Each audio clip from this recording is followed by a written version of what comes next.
DSS Prasad గారు, the managing director నాతో పాటు ఉన్నారు. అండ్ జార్జియా యూనివర్సిటీకి సంబంధించి డాక్టర్ అలెగ్జాండర్ లొలాజే గారు నాతో పాటు ఉన్నారు, PhD professor. And hi sir. First of all hello sir. First of all ఇప్పుడు అంతా కూడా ఒకలాంటి ఫీవర్ అట్మాస్ఫియర్ ఉందండి పేరెంట్స్లో కానీ పిల్లల్లో కానీ. బికాజ్ ఆఫ్టర్ 10th ఏంటి, ఆఫ్టర్ ఇంటర్ ఏంటి, ఆఫ్టర్ డిగ్రీ ఏంటి అని. భాగ్యలక్ష్మి ఎడ్యుకేషనల్ సర్వీసెస్ పుణ్యమా అని ఎంబీబీఎస్ చదవాలనుకున్న వాళ్ళకి ఒక కేర్ ఆఫ్ అడ్రస్గా మారింది. బికాస్ 2005 నుంచి అట్లా మీరు సర్వీసెస్ అందిస్తూ ఉన్నారు పిల్లలందరినీ. అంటే నేను ఒకసారి మీ ముందు కూర్చునే ముందు ఆఫీసర్తో ఒకసారి ఒక టూర్ వేసేసాను సార్, చుట్టేసాను. ఆ ఫొటోసే నాకు చాలా సమాధానాలు చెప్తా ఉన్నాయి. ఆ ప్రౌడ్ మూమెంట్స్ కానివ్వండి, మీవి కానివ్వండి, అవుట్ దేర్ స్క్రీన్ పైన వచ్చిన పిల్లల ఫేసెస్ కానివ్వండి. సో ఎంతోమంది డాక్టర్స్ని ఇక్కడ ఈ స్పేస్ అందించిందేమో అనిపిస్తుంది నాకు 3 different parts of వరల్డ్ నుంచి. So how proud are you first of all sir?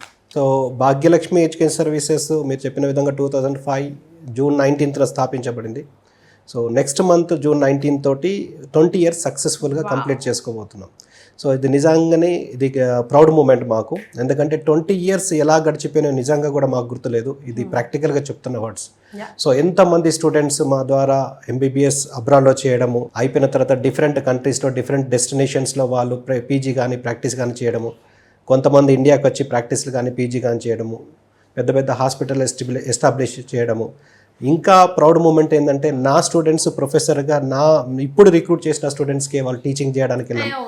So ఇవన్నీ కూడా ప్రౌడ్ మూమెంట్స్. వాళ్ళే ప్రొఫెసర్స్, నా స్టూడెంట్స్ చదువుతున్న వాళ్ళు ఉన్నారు. నా students first year, second year, third year, fourth year internship అయిపోయిన తర్వాత పీజీ చేస్తున్న వాళ్ళు, అయిపోయిన తర్వాత టీచింగ్ ఫీల్డ్లో సెట్ అయిన వాళ్ళు, వాళ్ళే మళ్ళీ మన స్టూడెంట్స్గా ఒకవేళ మనం రిక్వెస్ట్ చేస్తే మన స్టూడెంట్స్కే టీచింగ్ చేసే ఎఫర్ట్స్ ఉన్న వాళ్ళు ఉండడం అనేది ఒక ప్రౌడ్ మూమెంట్. సో ఈ విధంగా సక్సెస్ఫుల్గా కంప్లీట్ చేయడము. అందులో భాగంగా ఇంత ఎంబీబీఎస్ అబ్రాడ్ని ఎందుకు చూస్ చేసుకోవాల్సి వచ్చిందంటే ఏ కోర్స్ అయినా ఇండియాలో అవైలబుల్గా దొరుకుతుందండి. ఏ కోర్స్ అయినా కానీ అవైలబుల్గా దొరికిపోతుంది.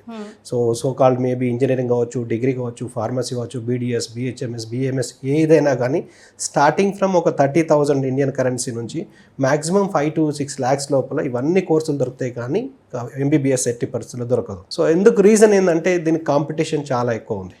లాస్ట్ ఇయర్ చూస్తే 25 lakhs నీట్ అటెండ్ చేయడము, ఈ ఇయర్ చూస్తే 23 lakhs నీట్ అటెండ్ చేయడము. ఓవరాల్గా సీట్లు వచ్చేసి 1,18,148 సీట్లు ఉండడము. అందులో free seats only 58,000, all over ఇండియాలో 58,000 మాత్రమే ఉండడము. సో అంటే టాలెంట్ ఉన్న వాళ్ళని చెప్పలేము.